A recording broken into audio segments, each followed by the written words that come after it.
মুস্তাফিজুর রহমানের আইপিএল খেলার পথ তো আটকে দিয়েছে ভারতীয় ক্রিকেট বোর্ড। ঘটনাটা শুধু ক্রিকেট মাঠেই তো আর নেই, সেটা রাষ্ট্রীয় পর্যায় পর্যন্ত চলে গিয়েছে। রাষ্ট্র হিসাবে এই ঘটনাটা কি বাংলাদেশের জন্য অপমানজনক? এটা কি বাংলাদেশের জন্য আত্মসম্মানের, আত্মমর্যাদার বিষয়?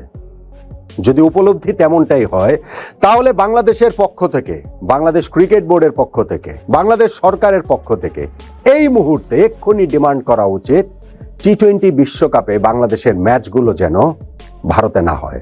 টি-20 বিশ্বকাপে বাংলাদেশের ম্যাচগুলো যেন শ্রীলঙ্কাতে সরিয়ে নেওয়া হয়। বিশ্বকাপ বয়কটের দাবি আমরা তুলছি না, কিন্তু মুস্তাফিজকে যেভাবে আইপিএল খেলতে দেওয়া হলো না, সেইটা যদি নিরাপত্তাজনিত কারণে হয়, এক মুস্তাফিজের নিরাপত্তা যদি ভারত দিতে ব্যর্থ হয়, তাহলে বাংলাদেশ গোটা জাতীয় দলের নিরাপত্তা তারা কিভাবে নিশ্চিত করবে? এবং আমরা আমাদের নিরাপত্তার স্বার্থে বাংলাদেশের আত্মমর্যাদার দিক থেকে, বাংলাদেশের আত্মসম্মানের দিকটা মাথায় রেখে বিশ্বকাপে বাংলাদেশের ম্যাচগুলো ভারত থেকে সরিয়ে শ্রীলঙ্কায় নিয়ে যাওয়ার দাবি জানানো উচিত এক্ষুনি, এই মুহূর্তে। দেখুন, পরিস্থিতি খুবই ঘোলাটে। এর মধ্যে অনেকেই জল ঘোলা করে মাছ শিকার করতে চাইবেন, সেইটা তো স্বার্থান্বেষী গোষ্ঠী, উগ্রবাদী গোষ্ঠী সব দেশে, সব কালে, সব সময় সেটা ছিল। ক্রিকেটের উপরে এইটার থাবাটা এসে পড়বে মুস্তাফিজুর রহমানের ক্ষেত্রে ইন পার্টিকুলার, তার আইপিএল খেলতে দেওয়া হবে না, এতদূর ঘটনাটা করাবে সত্যি সত্যি আমি ভাবতে পারিনি। সত্যি সত্যি মনে হয়েছিল আইপিএল এর আগে, যেহেতু এখনো অনেকটা সময় বাকি রয়েছে, তার আগে বাংলাদেশ জাতীয় দলের ভারত সফর করার কথা, সেইখানে গিয়ে আমাদের টি-20 ওয়ার্ল্ড কাপের ম্যাচগুলো খেলার কথা। গ্রুপ পর্বে 4 ম্যাচের মধ্যে 3টা ম্যাচ পশ্চিমবঙ্গের কলকাতার ইডেন গার্ডেন্সে খেলার কথা। ততদিনে পরিস্থিতি ঠান্ডা হয়ে যাবে। ফলে ওই হ্যাশট্যাগ দিয়ে যতই Mustafiz out, KKR out, boycott Mustafiz, boycott KKR, এইরকম স্লোগান ভেসে বেড়াক না কেন, পরিস্থিতি ঠান্ডা হয়ে যাবে এবং এরপরে গিয়ে মুস্তাফিজ এই আইপিএল এ কেকেআর জার্সি গায়ে ঠিকই খেলতে পারবেন। অথচ আমরা দেখতে পেলাম যে এরকম একটা সিদ্ধান্ত ভারতীয় ক্রিকেট বোর্ড এত আগেই নিয়ে নিল, যেইখানটাতে পরিস্থিতিটা আরো ঘোলাটে হয়ে উঠলো এবং এটা কাউকে আসলে হেল্প করছে না।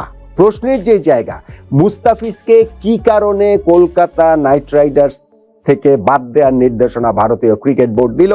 অবভিয়াসলি ভারতীয় ক্রিকেট বোর্ডকে সেই নির্দেশনা ভারতীয় কেন্দ্রীয় সরকার দিয়েছে। এক্স্যাক্ট রিজনটা আসলে কি, সেই রিজনটা বাংলাদেশ ক্রিকেট বোর্ডের জানতে চাওয়া উচিত ভারতীয় ক্রিকেট বোর্ডের কাছে থেকে।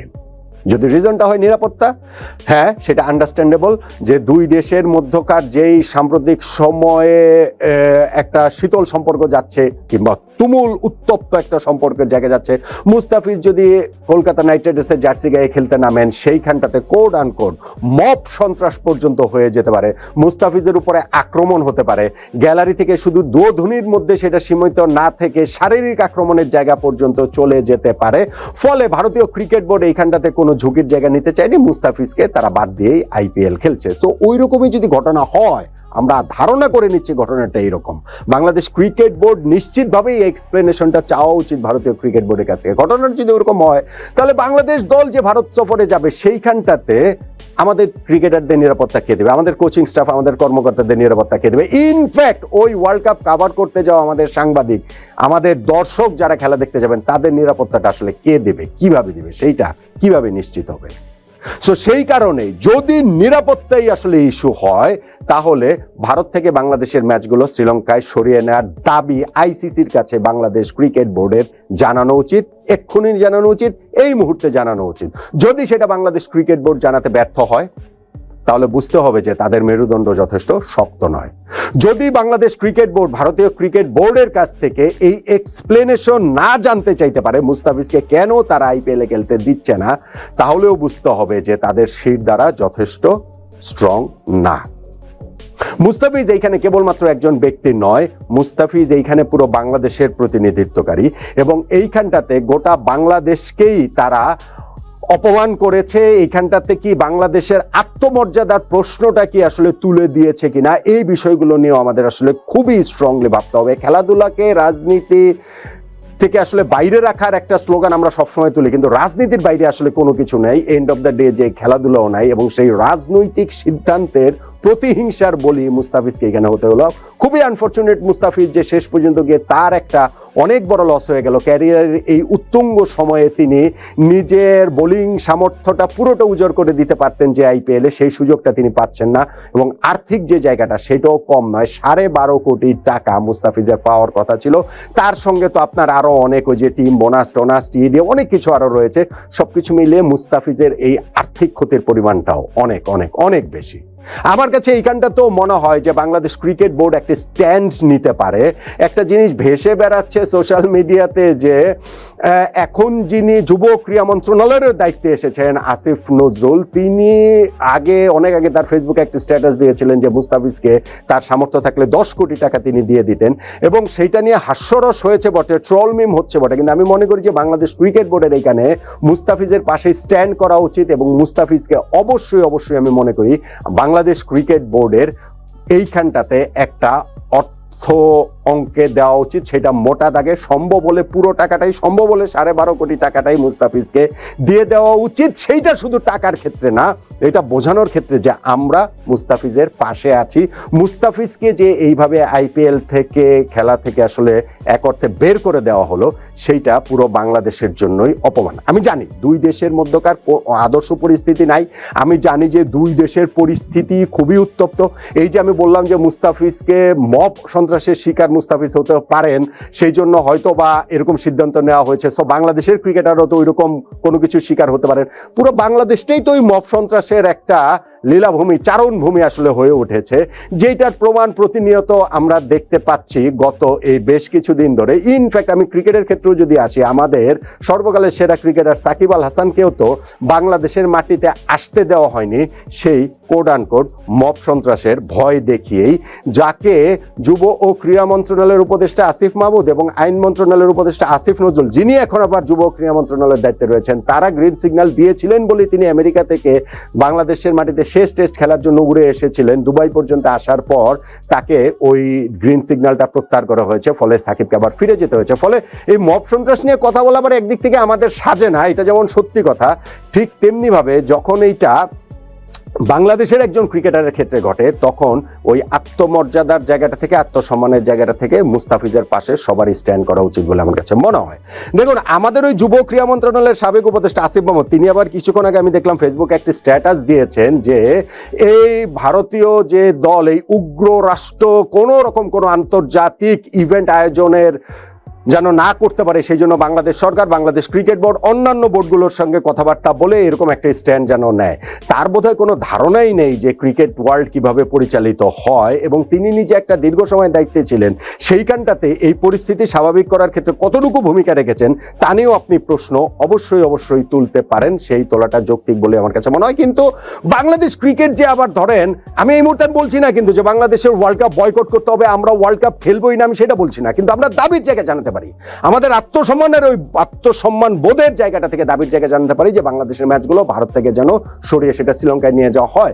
এই হাইব্রিড মডেলে খেলাটা তো ভাই ক্রিকেট ওয়ার্ল্ডকে শিখিয়েছে ভারতই, ভারত শেখায়নি। পাকিস্তানের সঙ্গে যে তারা খেলছে না, তখন যে বিভিন্ন এই যে টুর্নামেন্টগুলোতে, সেটা এশিয়া কাপ বলেন, ওয়ার্ল্ড কাপ বলেন, সেইখানে পাকিস্তানের সঙ্গে ম্যাচগুলো অন্য ভেন্যুতে গিয়ে তারা খেলছে না। সো বাংলাদেশ যদি এখানে না খেলে অসুবিধা কি? ভারতের সঙ্গে পাকিস্তানের তো অনেক দিন ধরে ক্রিকেট সম্পর্ক নাই, তাতে পাকিস্তানের ক্রিকেট তো আটকে নাই। বাংলাদেশ যদি ভারতের সঙ্গে ক্রিকেট সম্পর্কটা ধরেন, আমরা তো বলি ক্রিকেট ওয়ার্ল্ড, অবভিয়াসলি আসিফ মাহমুদের ওই স্ট্যাটাস ধরে আমি বলতে পারি যে ওয়ার্ল্ড ক্রিকেট পরিচালনা করার ক্ষেত্রে 80%, 90%ও হয়তো বা কোনো কোনো ক্ষেত্রে, বিশেষত অর্থনৈতিক জায়গাটা থেকে, ভারতের কন্ট্রোলের মধ্যে থাকে। কিন্তু তারা ছাড়া যে আসলে ক্রিকেট ওয়ার্ল্ড একেবারে চলেই না। বাংলাদেশ ভারত ভাই কয়টা সিরিজ খেলে আমাকে বলেন, দ্বিপাক্ষীয় সিরিজ কয়টা খেলে? আমি যদি এই যে 2026 সালে 3রা জানুয়ারি আজকের এই ঘটনাটা ঘটলো, গত 10 বছরে ভারত বাংলাদেশে এসে দ্বিপাক্ষীয় সিরিজ খেলেছে কেবলমাত্র একটা। 2022 সালে এসে তারা 3 ম্যাচের ওয়ানডে এবং 2 ম্যাচের একটা টেস্ট সিরিজ খেলেছে। এর বাইরে একটা ওই যে এশিয়া কাপ খেলেছে, সেইটাও 2016 সালে, সেইটাও আরো 10 বছর আগের ঘটনা। ভারতে বাংলাদেশ আমন্ত্রণ জানিয়েছে কতবার দ্বিপাক্ষীয় সিরিজ? আমরা প্রথম টেস্ট তাদের মাটিতে গিয়ে খেলেছি 2017 সালে, এরপর 2019 সালে 2টা টেস্ট, 3টা টি-20, আর সর্বশেষ হচ্ছে গিয়ে 2024 সালে 2টা টেস্ট, 3টা টি-20 আমরা খেলেছি। এই তো তো ভারত বাংলাদেশ যদি সিরিজ না হয় তাহলে বাংলাদেশের কি এমন লাভ ক্ষতিটা হবে আমাকে একটু বলেন না, কত ক্ষতির মাত্রাটা কত বেশি হবে? পাকিস্তানের সঙ্গে দ্বিপাক্ষীয় সিরিজ হয় না, তো তাতে করে কি বাংলাদেশ যদি এখন ভারতের সঙ্গে দ্বিপাক্ষীয় সিরিজ, গত বছর ভারতের বাংলাদেশে আসার কথা ছিল, রাজনৈতিক কারণে তারা আসেনি, এই বছর আসার শিডিউল রয়েছে এবং এরকম পরিস্থিতি চলতে থাকবে, এই বছরও তারা আসবে না, তো তাতে করে কি বাংলাদেশের আইসিসি থেকে পাওয়া রেভিনিউ কমে যাবে? তাতে করে কি বাংলাদেশের টেস্ট চ্যাম্পিয়নশিপ থেকে বের হয়ে যাবে? তাতে করে কি বাংলাদেশ টি-20 ওয়ার্ল্ড কাপ, ওয়ানডে ওয়ার্ল্ড কাপের ওই র্যাঙ্কিং হিসাব নিকাশ মূল টুর্নামেন্টে খেলার জায়গা থেকে ছিটকে যাবে? পাকিস্তান কি ছিটকে গিয়েছে? বিষয়টা তো আর কি সেটা নয়। মুস্তাফিজের ইস্যুটা আমি মনে করি যে আসলে সত্যিকার অর্থে এটা বাংলাদেশের জন্য রাষ্ট্রীয় পর্যায় থেকে একটা আত্মসম্মানের ইস্যু, এটা আত্মমর্যাদার ইস্যু।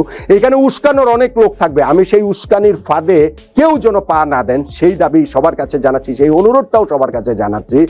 কিন্তু একই সঙ্গে আমাদের ওই আত্মমর্যাদার জায়গাটা থেকে এই মুহূর্তে আন্তর্জাতিক ক্রিকেট কাউন্সিল, যেটা আইসিসি, যারা বিশ্বকাপের আয়োজক, তাদের কাছে ওই দাবিটা আমরা জানাতেই পারি, জানানোই উচিত। বাংলাদেশ ক্রিকেট বোর্ডের পক্ষ থেকে খুবই খুবই স্ট্রংলি জানানো উচিত যে মুস্তাফিজের প্রথমত কেন তাকে আসলে খেলতে দেওয়া হলো না। যদি সেটা নিরাপত্তাজনিত কারণে হয় তাহলে এক মুস্তাফিজের নিরাপত্তা আইপিএল কতদিন পরে হবে সেইটা দিয়ে দিতে পারবে না, তাহলে টি-20 ওয়ার্ল্ড কাপ যেটা আগেই হয়ে যাবে সেইখানে পুরো বাংলাদেশ দলের নিরাপত্তা ভারত কিভাবে দিবে? সো সেই জায়গাটা থেকে বাংলাদেশের ম্যাচগুলো আমরা গিয়ে খেলবো না ভারতের মাটিতে, আমাদের ম্যাচগুলো শ্রীলঙ্কায় যেন ট্রান্সফার করা হয়। ওই দাবির জায়গাটা বাংলাদেশ ক্রিকেট বোর্ডের কাছ থেকে, শক্ত মেরুদণ্ডের ক্রিকেট বোর্ডের কাছ থেকে আমি চাই, খুব করেই চাই। আপনি চান না? বলুন তো দেখি।